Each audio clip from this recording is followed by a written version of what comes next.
हमें कौन सा एसी खरीदना चाहिए, 5 स्टार या 3 स्टार। 5 स्टार एसी 3 स्टार के कंपैरिजन में थोड़ा सा कॉस्टली रहता है, बट 5 स्टार का जो एनर्जी कंजप्शन है वो 3 स्टार के एसी के कंपैरिजन में कम होता है। ये कितना कम होता है ये देखते हैं।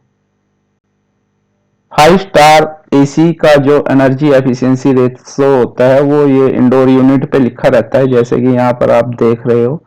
ये 5 स्टार का एनर्जी एफिशिएंसी रेशो है 4.68 है। ये जितना ज्यादा रहेगा उतना ही कम यूनिट हमारा एसी कंज्यूम करेगा।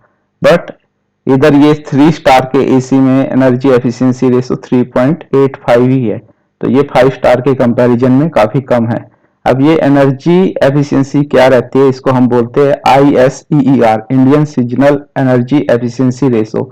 इस पे ही डिपेंड करेगा तो कि इनपुट यूनिट मेरा एसी कितना लेगा। अब जो एफिशिएंसी रहती है उसका फार्मूला होता है आउटपुट डिवाइडेड बाय इनपुट। मतलब मेरे को अगर इनपुट निकालनी है कि मेरा एसी कितना इनपुट किलोवाट यूनिट लेगा, तो मैं आउटपुट को एफिशिएंसी से डिवाइड कर दूंगा। जो एफिशिएंसी ये यहाँ पर 3 स्टार की दे रखी है और ये यहाँ पर 5 स्टार की दे रखी है। अब आउटपुट एसी का क्या रहता है, सोच करो हम 1 TR का एसी खरीदने जा रहे हैं, तो 1 TR का एसी 3.5 किलोवाट कूलिंग कैपेसिटी देता है। और अगर 2 TR का एसी है तो वो हो जाएगा 3.5 इंटू 2, मतलब 7 किलोवाट कूलिंग कैपेसिटी हमारी देगा। अब ये आउटपुट रहती है एसी की, 1 TR की 3.5 किलोवाट और 2 TR के एसी की 7 किलोवाट। अब जब मैं इसको 7 को अगर 2 TR का चिल्लर खरीदने जा रहा हूं, इस एफिशिएंसी से डिवाइड कर दूंगा तो मेरे को पता लग जाएगा कि कितना इनपुट यूनिट मेरा कितना यूनिट कंज्यूम करेगा एसी। इसी तरीके से जब 5 स्टार का एसी लूंगा और 2 TR मतलब 2 TR का आउटपुट रहेगा 7 किलोवाट, उसको 4.68 से डिवाइड कर दूंगा तो 1 घंटे की यूनिट निकल कर आ जाएगी कि कितना यूनिट मेरा 1 घंटे में कंज्यूम करेगा।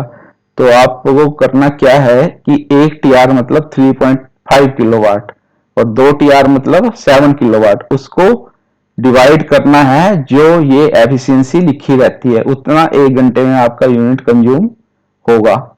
अब ये एक 1 टन का एसी है वो 3.517 किलोवाट कूलिंग आउटपुट देता है। ये कैसे निकलता है, 1 TR में 12,000 BTU पर आवर रहते हैं, 1 BTU पर आवर में 0.29307 वाट रहते हैं। जब इसको कन्वर्ट करता हूँ तो ये 3.517 किलोवाट आता है। इस तरीके से 1 TR का जो एसी है उसकी कूलिंग कैपेसिटी जो रहती है, कूलिंग आउटपुट, वो रहेगी 3.517 किलोवाट के बराबर में।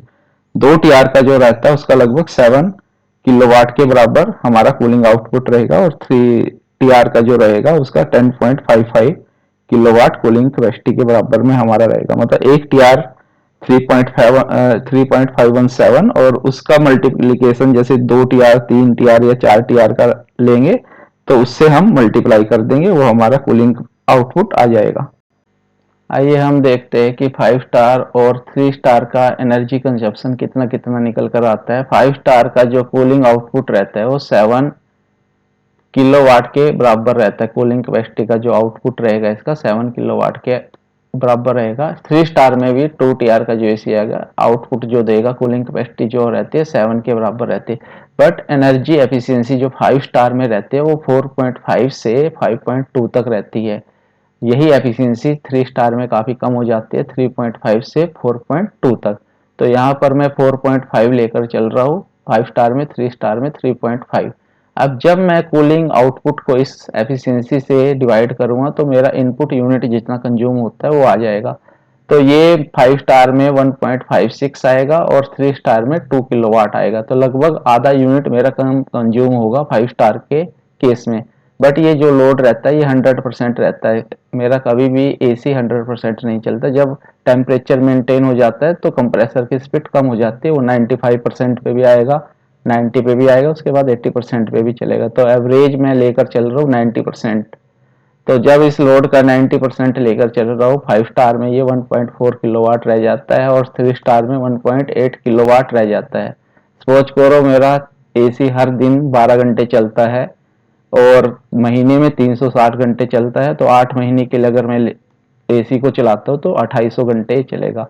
और पूरे सीजन का मेरा जो यूनिट कंज्यूम होगा 5 स्टार में ये 3920 रहेगा, बट 3 स्टार में ये मेरा यूनिट कंजप्शन 5040 रहेगा, जो कि काफ़ी ज़्यादा है 5 स्टार से। अगर मैं 6 रुपये यूनिट का रेट लेकर चलता हूँ तो 5 स्टार में मेरा जो एनर्जी का बिल एसी चलाने से आएगा वो 2350 आएगा, और 3 स्टार में एनर्जी का बिल जो आएगा 30240 आएगा, लगभग 6,500 से 7,000 रुपये ज़्यादा आएगा। बट कॉस्टिंग 5 स्टार की ज़्यादा है, 7-8 हज़ार रुपये 2 टीआर में। तो ये कॉस्टिंग मेरी 1 साल में ही पूरी हो जाएगी। इससे अलग इनडायरेक्टली जो मेरे को बेनिफिट होता है वो बेनिफिट ये रहता है कि एमडी मेरा काफ़ी, जो मैक्सिमम डिमांड का भी मेरा इलेक्ट्रिसिटी कंजप्शन में बिल आता है, एक फिक्स चार्जेज का बिल आता है, एक मेरा रनिंग चार्जेज का बिल आता है। तो मेरा एमडी बढ़ जाने की वजह से उससे भी 3 स्टार में मेरा बिल काफ़ी बढ़ जाता है। अगर मेरे को घर पे 3-4 एसी लगाने की ज़रूरत पड़ती है तो उससे मेरा एमडी बढ़ जाएगा, मैक्सिमम डिमांड बढ़ जाएगा, वो भी बिल को मेरे उड़ा देगा। इसलिए हम आपको रिकमेंड करते हैं कि आप 5 स्टार एसी ही लीजिए। Thank you.